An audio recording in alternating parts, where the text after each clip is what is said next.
Assalamualaikum warahmatullahi wabarakatuh. Salam sejahtera untuk kita semua.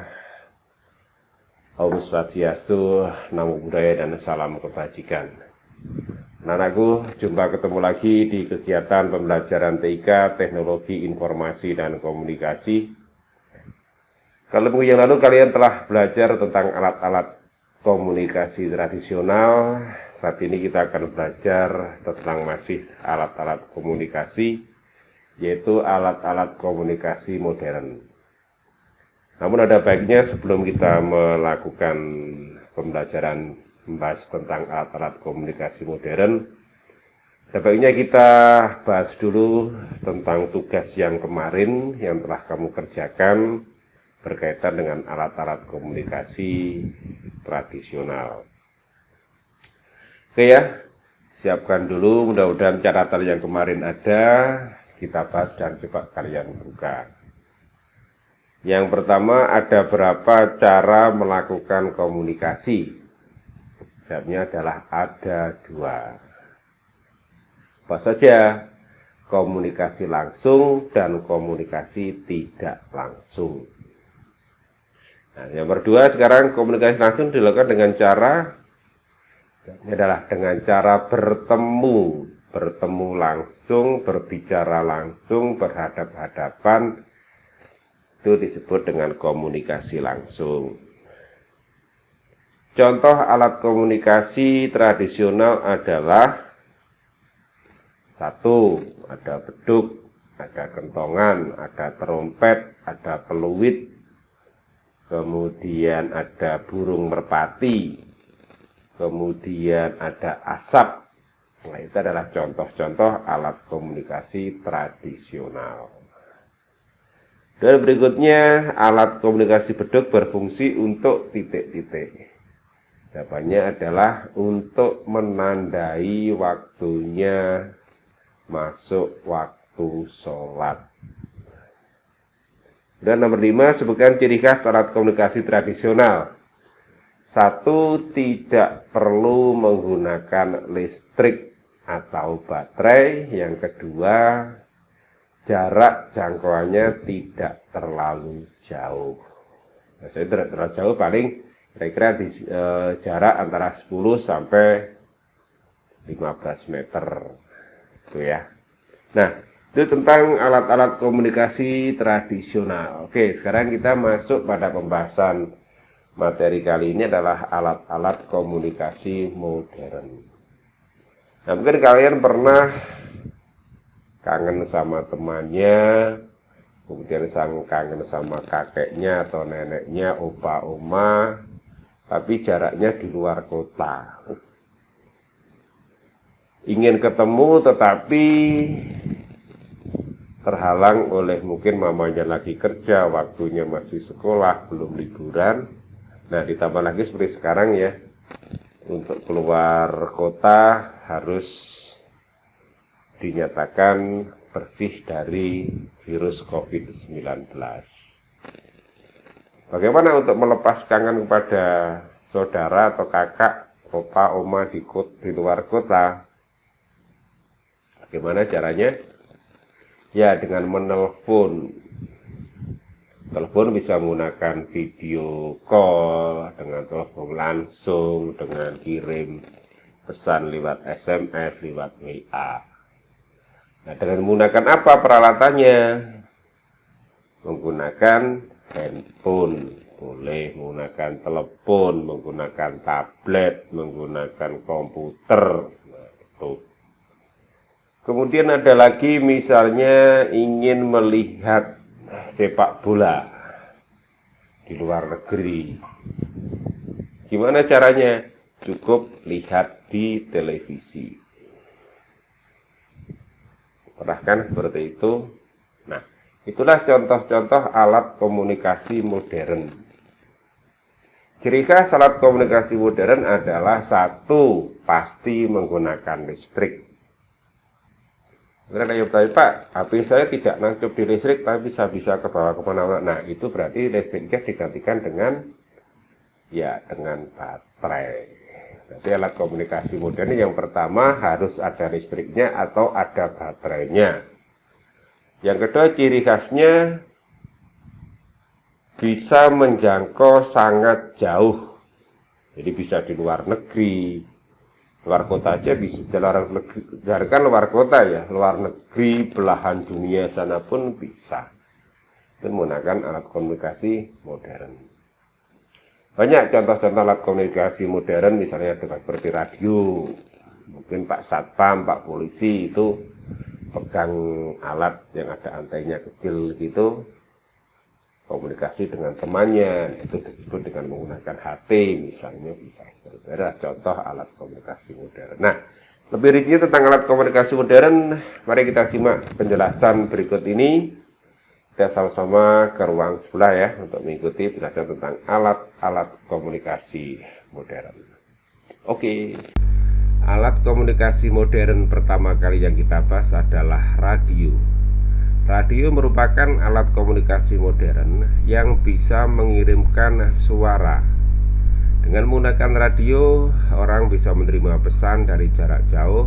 Nah, biasanya radio merupakan alat komunikasi untuk mengirimkan informasi, hiburan, maupun informasi-informasi penting dari jarak jauh. Alat komunikasi berikutnya adalah televisi. Televisi merupakan alat komunikasi yang bisa mengirimkan gambar dan suara. Dengan menggunakan alat komunikasi televisi, bisa menyampaikan informasi berupa hiburan, iklan kepada masyarakat. Berikutnya, alat komunikasi berikutnya adalah telepon atau biasa disebut dengan telepon rumah.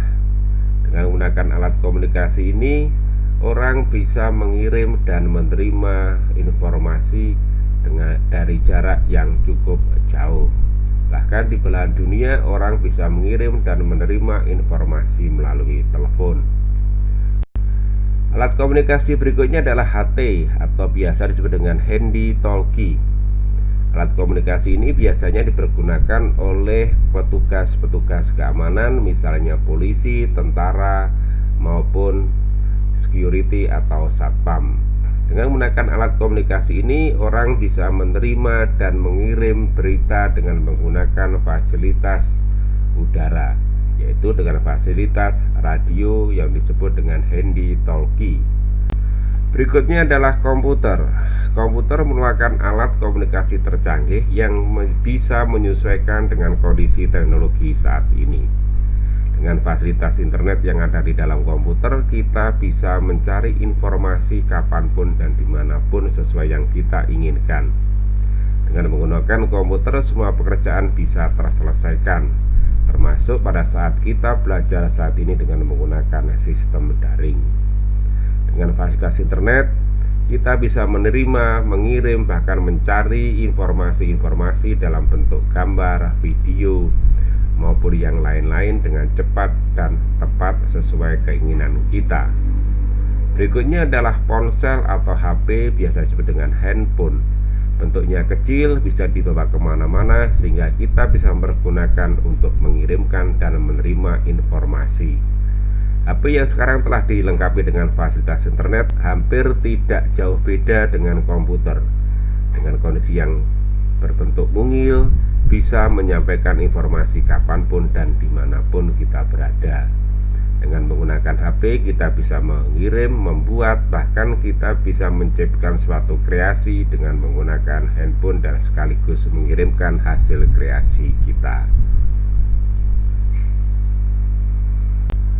Berikutnya adalah alat komunikasi bentuknya tertulis, bentuk cetak, yaitu koran, atau bisa juga berbentuk majalah.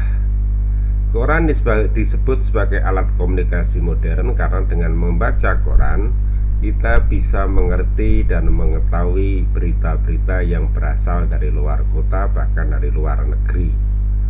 Meskipun koran tidak mempergunakan listrik atau baterai, namun dalam produksinya atau dalam mencetaknya tetap menggunakan alat-alat modern. Dengan menggunakan koran, kita bisa mengetahui apakah yang terjadi di luar negeri sana atau di luar lingkungan kita. Berikutnya adalah bentuk surat. Surat juga bentuknya tertulis atau bentuk cetak. termasuk juga alat komunikasi modern. Karena dengan menggunakan surat, kita bisa berkomunikasi langsung meskipun jarak jauh dengan mempergunakan fasilitas surat tertulis. Dengan cara mengirimkan surat, kita bisa saling tukar informasi meskipun yang kita ajak berkomunikasi jauh dari tempat tinggal kita. Meskipun sekarang sangat jarang dipergunakan komunikasi lewat surat, namun surat masih bisa dijumpai saat kita memerlukan mengirim informasi kepada orang lain. Misalnya bisa untuk surat izin, surat-surat undangan, dan lain-lain. Nah, itu tadi tentang alat-alat komunikasi modern. Sudah kalian pahami fungsinya bagaimana, untuk apa, sudah tahu semua ya. Kalau sudah, jangan lupa setiap kali kita setelah melakukan pembelajaran selalu ada evaluasi. Evaluasi tujuan itu apa sih? Bukan untuk kamu mendapat nilai yang baik, bukan, yang bagus, bukan. Tujuannya agar kamu nanti untuk mengetahui tingkat kepemahamanmu tadi waktu menerima pelajaran bagaimana. Ya. Nah, upayakan pada waktu menjawab pertanyaan kamu yang jawab sendiri. Tidak perlu minta bantuan menjawab, tanya ke mamanya, bapaknya. Coba dengarkan. Kalau kalian tadi, apa sih jawabannya gitu. Lupa, putar lagi videonya. Jadi tidak perlu dijawabkan oleh mama, oleh papa. Coba mulai sekarang belajar jujur. Dengan menjawab pertanyaan, dijawab sendiri. Kalau minta bantuan, misalnya untuk membukakan HP, membukakan komputer, boleh. Tapi kalau untuk menjawab pertanyaan, pastikan dijawab sendiri. Salah enggak apa-apa, namanya belajar itu salah wajar ya. Coba sekarang kita buat semboyan di kelas kita. Jujur itu hebat ya. Oke, silakan dikerjakan seperti biasa. Kamu boleh mengerjakannya di lembar kerja digital. Jangan lupa dikerjakan, diberi nama di ini sudah ada kan ya namanya. Kemudian kirimkan seperti biasa, mengirimkannya seperti kalau kamu mengirim daftar hadir. Daftar hadir wajib ya, tetap harus diisi. Tetap juga pakai seragam. Ingat waktunya 6 hari. Kalau hari-hari Senin, hari ini Senin misalnya, nanti terakhir hari Sabtu malam. Oke ya, itu saja dulu. Saya tunggu untuk hasil evaluasinya. Dan untuk kalian saya ucapkan selamat belajar, tetap semangat, dan tetap jaga kesehatan, itu yang paling penting. Saya akhiri. Assalamualaikum warahmatullahi wabarakatuh. Good luck dan salam new normal.